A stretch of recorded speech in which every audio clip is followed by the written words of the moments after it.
سلامونه دوستانو، په دې هیله چې ټول به راته روغ او جوړ یاست. د افغانستان کرکټ ملي لوبډلې په لومړۍ نړیوالې شل-اوریزه لوبه کې د آیرلینډ لوبډلې څخه په 38 منډو په توپیر ستره ماتې وخوړله. په دغه لوبه کې افغان لوبډلمشر راشد خان د لوبې ټاس وګټئ. د آیرلینډ لوبډلې ته د منډو بلنه ورکړله. آیرلینډ لوبډلې بیا په 10 اوورونو کې د 10 لوبغاړو په سوځېدو سره 149 منډې جوړې کړلې. په دغه لوبه کې افغان توپ اچوونکو ډېره خوندوره په زړه پورې توپ اچونه کړې وه. په خاصه توګه راشد خان او ننګیالي خروټي چې راشد خان 3 لوبغاړي وسوځول، ننګیالي خروټي بیا 2 لوبغاړي وسوځول. خو په آخري شېبو کې بیا نوین الحق د آیرلینډ لوبډلې ته ډېرې زیاتې منډې ورکړلې. په آخري اوور کې د آیرلینډ لوبډلې ته 14 منډې ورکړلې. افغان لوبډلې دغه هدف پوره نه کړ او لوبه یې وبایلله.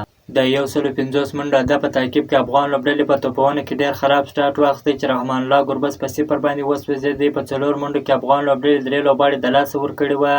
دا صدیق اتل بیا په 1 منډه باندې وسوځېدی. یعنې پرله پسې افغانستان خپلې وکټې سر په سر د لاسه ورکړلې او دغه لوبه یې وبایلله. د افغانستان لوبډلې په ګټه په توپونو کې محمد نبي 25 منډې جوړ کړلې، اسحاق رحیمي 32 منډې جوړ کړلې، اجاز احمدزي 14 منډې جوړ کړلې، عداسي نوین الحق بیا 13 منډې جوړ کړلې. نور لوبغاړي سر په سر خپلې وکټې د لاسه ورکړلې چې د آیرلینډ ضعیفې لوبډلې څخه داسې ستره ماته وخوړله. د افغانستان او آیرلینډ ترمنځ دویمه نړیواله شل-اوریزه لوبه د راتلونکي یکشنبې په ورځ ترسره کېږي. که دغه لوبه آیرلینډ وګټي نو د 3 نړیوالې شل-اوریزه لوبلړۍ به د آیرلینډ لوبډلې په ګټه پای ته ورسېږي.